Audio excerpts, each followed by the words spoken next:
à tous, bienvenue à ce flash d'information. Le Premier ministre Amadou Gon Coulibaly échange avec le patronat ivoirien au menu du petit déjeuner de la CGC, le privé et le devenir socio-économique de la Côte d'Ivoire. Le Premier ministre ivoirien a donné la vision et indiqué les actions concrètes du gouvernement en direction du privé. Le gouvernement a validé le paiement de la dette intérieure à hauteur de 232 milliards de francs CFA. Outre cette bouffée d'oxygène, Amadou Gon Coulibaly a exhorté les patrons ivoiriens à être offensifs pour conquérir plus de marchés au niveau national et international.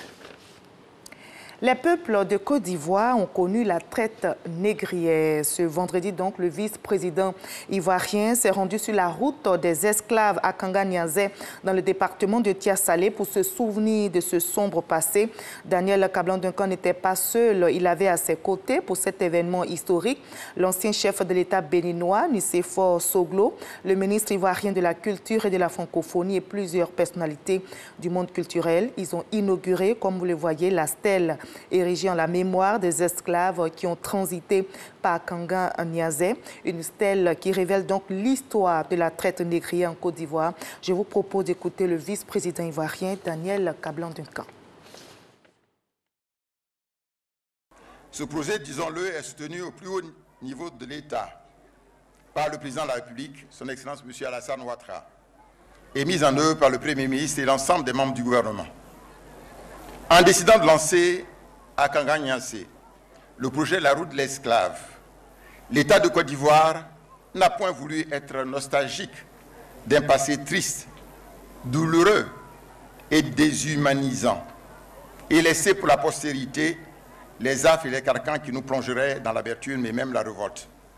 Non, il s'agit au contraire pour l'État de Côte d'Ivoire de contribuer à la culture de la paix en favorisant la réflexion sur le pluralisme culturel, le dialogue interculturel et la construction de nouvelles identités et citoyenneté. En effet, on l'a souligné tout à l'heure, l'ignorance ou l'occultation d'événements historiques majeurs constitue un obstacle à la compréhension mutuelle, à la réconciliation et à l'enrichissante coopération entre les peuples. Au Sénégal, l'épreuve de français au baccalauréat session 2017 a été annulée hier. C'est une décision de l'Office du bac qui dénonce une fuite. Les examinateurs se sont rendus compte de la fuite après que les épreuves ont été distribuées et que les candidats ont commencé à plancher dessus. Mais l'Office du bac n'a pas donné les origines de la fuite ni précisé la date de reprise de l'épreuve de français. En RD Congo, 7 militaires accusés de massacre au Kasaï ont été reconnus coupables pour meurtre et dissipation de munitions de guerre. Ils ont été condamnés à des peines allant de 15 ans de prison à la perpétuité.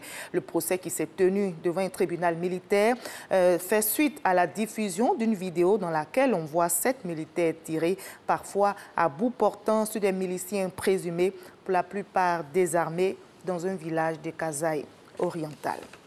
En bref, au Malawi, au moins 8 personnes ont perdu la vie et c'était hier suite à une bousculade dans un stade. C'était à l'occasion de la célébration de la fête de l'indépendance du Malawi. Des affrontements ont éclaté mercredi dans les locaux de l'Assemblée nationale vénézuélienne à Caracas. Où des pro-Maduro se sont introduits. Des députés de l'opposition ont été blessés au visage. Des dizaines de personnes, certaines cagoulées, portant des bâtons et vêtues de rouge, la couleur du Parti socialiste au pouvoir, se trouvaient face au Parlement où ils réalisaient un sit-in pour protester contre l'opposition. Et ils ont profité d'une interruption de séance pour entrer de force à l'Assemblée nationale. La bagarre générale qui s'en est suivie entre partisans du gouvernement et députés d'opposition a fait 3 blessés. Parmi ces derniers, je vous retrouve à 20 h pour la suite. À tout à l'heure.